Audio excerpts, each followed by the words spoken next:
Mas no momento que a gente faz uma leitura técnica dos dados econômicos, a gente percebe que em 2013, quando os ataques do bolsonarismo, do aecismo, digamos que os ataques liberais, eles começaram a se intensificar, a gente percebe essa grande queda econômica. 2012, 2013, a gente já percebe uma redução no PIB brasileiro, uma redução no nível de empregos, apesar de que em 2014 o Brasil fechou com o menor desemprego da sua história. Se essa narrativa, falando a verdade, a respeito do problema do Brasil, se ela não for entregue à população, nós seremos condenados a repetir infinitamente o mesmo erro.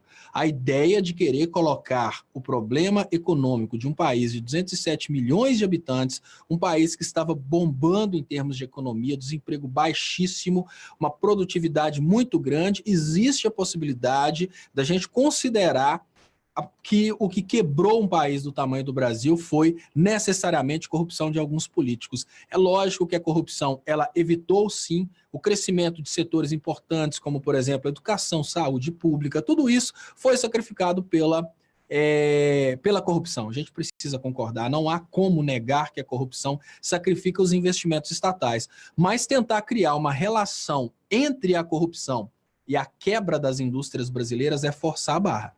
Nós precisamos admitir que o que quebrou as indústrias brasileiras foi a Lava Jato. E se os empresários não forem nessa direção, se os empresários não deixarem claro quem quebrou a indústria brasileira, eles vão estar sendo, no caso, atacados e destruídos por um grupo criminoso que se estabeleceu nas instituições brasileiras para quebrar as empresas brasileiras a mando das empresas americanas e pior, eles estão sendo destruídos por esse grupo e estão protegendo esse grupo. Então esse primeiro empresário dá um exemplo muito importante, eu considero muito importante isso.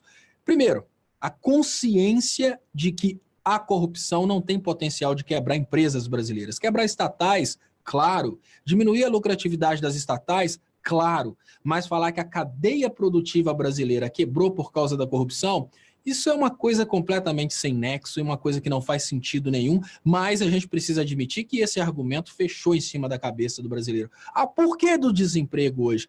Por causa da corrupção. Peraí, como que você me explica uma correlação entre corrupção e desemprego? Ah, a Operação Lava Jato lutou contra a corrupção. Não.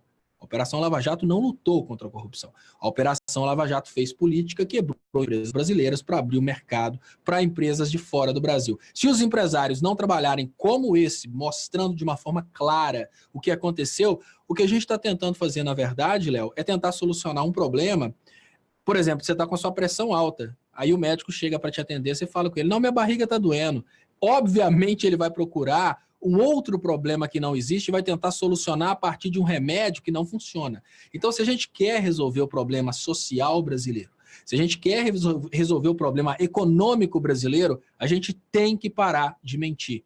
Esse pontapé inicial é importantíssimo. Olha, empresários brasileiros, investidores brasileiros, se vocês querem realmente resolver o problema que se estabeleceu no Brasil, parem de falar mentiras. Tentar falar que a corrupção do PT foi a culpada pela quebra da indústria nacional, olha, corrupção é uma coisa horrorosa, mas forçar essa correlação só tem adiado a possibilidade de retomada do crescimento. E esse pontapé inicial aí de mostrar para a sociedade brasileira a verdade a respeito do fim da nossa economia é sem dúvidas importantíssimo e pode ser um marco de mudança na percepção pública a respeito da necessidade de expor a Lava Jato como destruidor da